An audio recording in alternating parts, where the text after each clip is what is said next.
Hello guys, welcome back to my channel. आज हम पढ़ेंगे बीआरएस का overdraft as per cash book वाला केस, जिसे हम अनफेवरेबल बैलेंस भी बोलते हैं और credit balance as per cash book के नाम से भी इसको दिया जाता है। तो ओवरड्राफ्ट आपको पता ही होगा कि वो अमाउंट होती है जिसे हम एक्स्ट्रा अमाउंट अपने अकाउंट से विड्रॉ कर लेते हैं। Suppose we have 1 lakh rupees, ठीक है, और हम विड्रॉ कर रहे हैं 1,20,000 रुपीज। हमारे अकाउंट में तो इतने रुपए थे ना, तो हमने विड्रॉ कर लिए 1,20,000, ठीक है। अब हमारे पास जो ये 20,000 रुपीज हैं, ये क्या होगा, ये ओवरड्राफ्ट अमाउंट। तो overdraft as per cash book हो या पासबुक हो, इन क्वेश्चंस को सॉल्व करते समय क्या अपने माइंड में हमें माइंडसेट रखना है, ये बहुत इंपॉर्टेंट चीज है। तो चलिए समझते हैं क्वेश्चन के थ्रू कि हमें किस तरह से अपने जो क्वेश्चंस हैं उनको सॉल्व करना है। On 31st March 2020, the cash book of Gaurav Anand shows an overdraft of 15,000 from the following particulars. Prepare the bank reconciliation statement. हमें बैंक रिकंसिलिएशन स्टेटमेंट बनानी है जिसमें हमारी जो ओवरड्राफ्ट अमाउंट है वो कितनी है, 15,000 रुपये, ठीक है। तो चलिए समझते हैं। सबसे पहले हम एक रफ नोट बना लेंगे, उसमें हम लिखेंगे ओवरड्राफ्ट कैश बुक और ओवरड्राफ्ट पासबुक।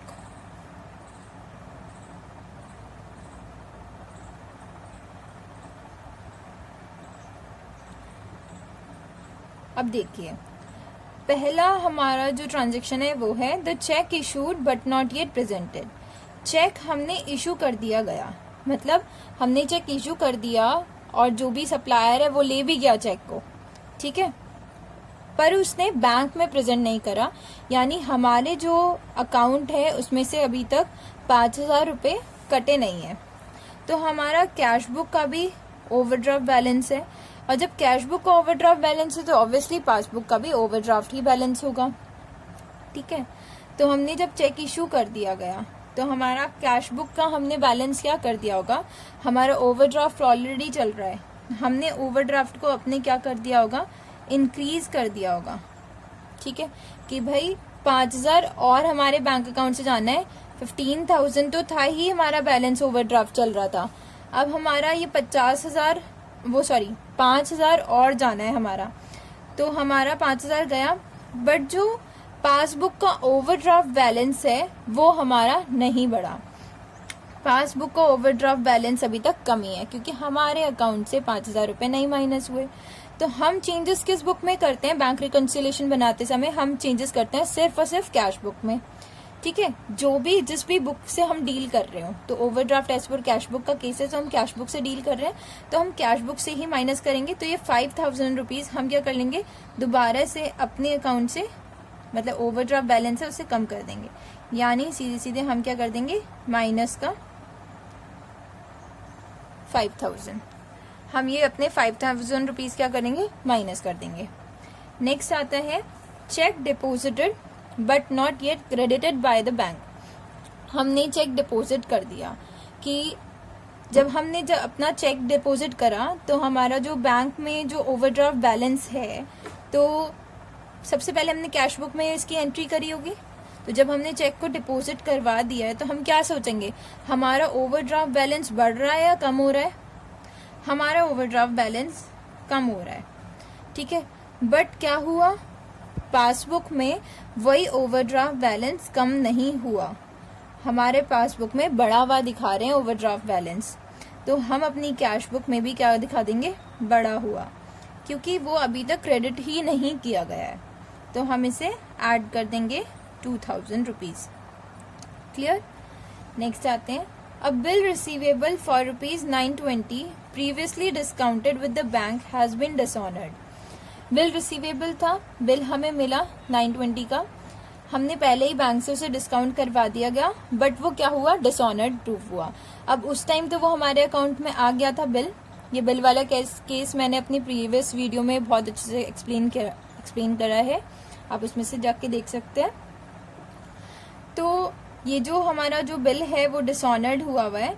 अब क्या हुआ, जब वो बिल डिसऑनर्ड हो गया तो हमारे अकाउंट से जो बैंक है वो तो पैसे काट लेगा, यानी क्या करेगा, हमारा ओवरड्राफ्ट बैलेंस और ज़्यादा बढ़ जाएगा।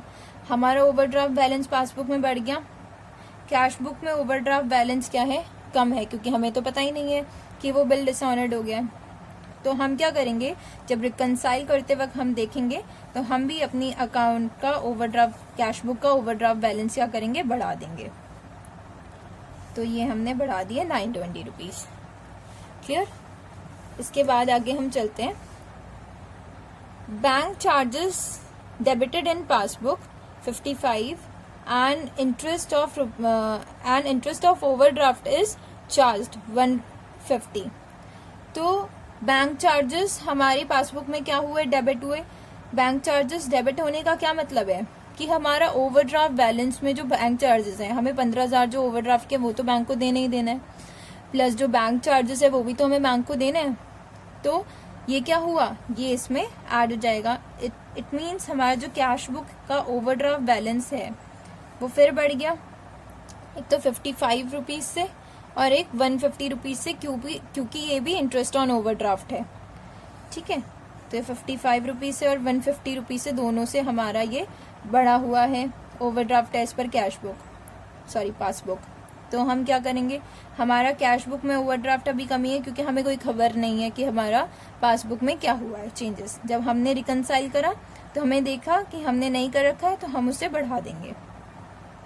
क्या करेंगे, ऐड कर देंगे 55 रुपीज और यहाँ पे 150 रुपीज इंटरेस्ट ऑन ओवरड्राफ्ट के। उसके बाद आगे चलते हैं। Interest on investment is collected by bank. जब बैंक ने इंटरेस्ट ऑन इन्वेस्टमेंट कलेक्ट कर लिया गया तो हमारा जो ओवरड्राफ्ट बैलेंस है ऑब्वियसली क्या हुआ, कम हो गया, पर हमें नहीं पता था तो कैश बुक में ओवरड्राफ्ट बैलेंस बढ़ा हुआ था। हम पासबुक की तरह ही सेम क्या कर देंगे, इसको कम कर देंगे।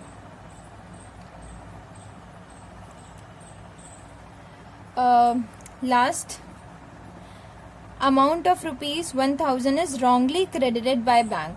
रॉन्गली डेबिटेड अगर होता तो क्या होता, डेबिट का मतलब क्या होता है कि उतने पैसे उन्होंने काट दिए, और क्रेडिट का मतलब उतने पैसे उन्होंने हमारे बैंक अकाउंट में ऐड करे हैं। तो जब उन्होंने हमारे अकाउंट में ऐड कर दिए रॉन्गली पासबुक में, तो रॉन्गली उन्होंने बढ़ा दिए। ठीक है, हमारी कैश बुक में तो ओवरड्राफ्ट बैलेंस क्या था, कमी था, सॉरी, उन्होंने भी ओवरड्राफ्ट बैलेंस हमारा कम कर दिया गया।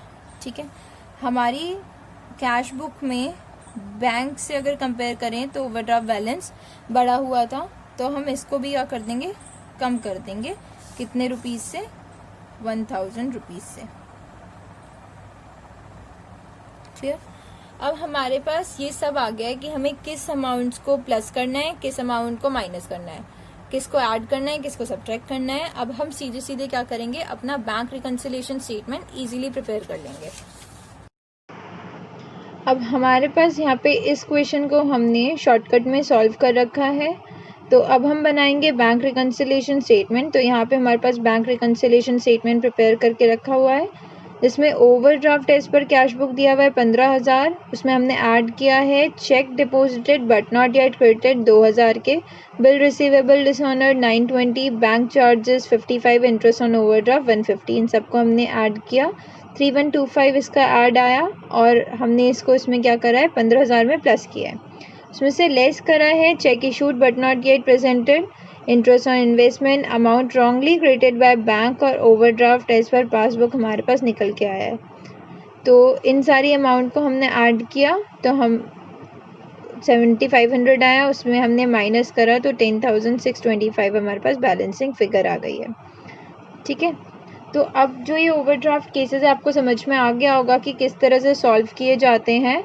तो अगर आपको अभी भी कोई क्वेरी हो, overdraft as per cash book की क्वेश्चन करके देखिए, कोई भी क्वेरी होती है तो मुझे कमेंट पे ज़रूर मेंशन कीजिए कि आपको क्या प्रॉब्लम आ रही है। Thank you so much for watching.